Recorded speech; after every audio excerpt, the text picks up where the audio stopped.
Well, I just wanted to do a quick little update video. I might do one later today too, but I've had some things happening so far with my book rush, so I wanted to get into that. So I have started 10. I am 3 chapters into 10 now. This is the one that I'm going to be reading all in the same room, this very room that I'm filming in fact.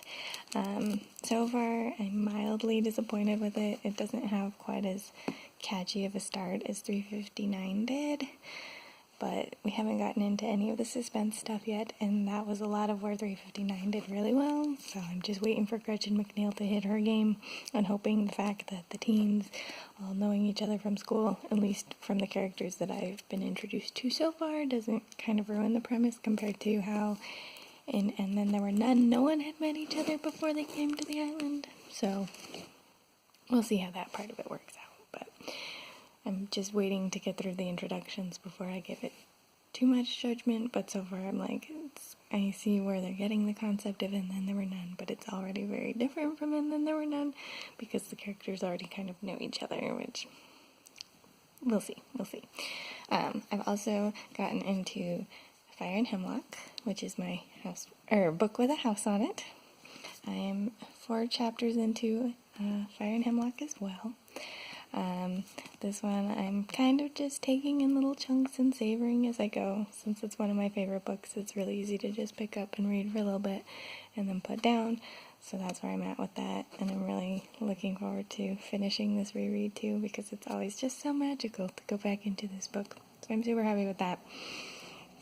I have decided though, in my previous video I had talked about not knowing which book I wanted to do for the category of a land that I want to visit kind of thing was the description for the challenge, but I was looking through my books and I found one.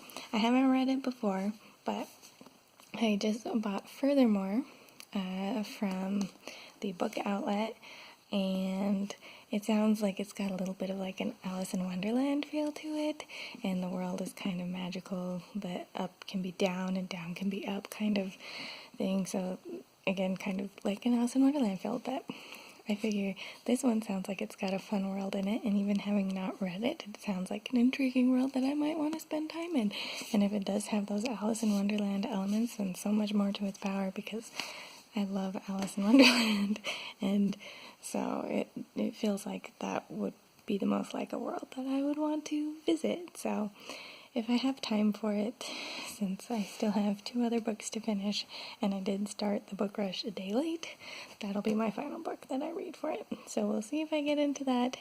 Hopefully I can finish at least 10 or Fire and Hemlock today, and then that'll give me a whole day to finish 2 other books if I end up reading Furthermore for it as well. So we'll see, and maybe I'll end up extending my book rush a day, since I found out about it a day late too. I don't know, I haven't decided. But yeah, that's just kind of my quick little reading update that I wanted to do, especially since I decided on a book that I wanted to read to try to fulfill all of the challenges for the book rush. So yeah, let me know how your book rush is going, if you have finished any of your books yet. And I think that's all I've got for now, but this is the Harper signing out.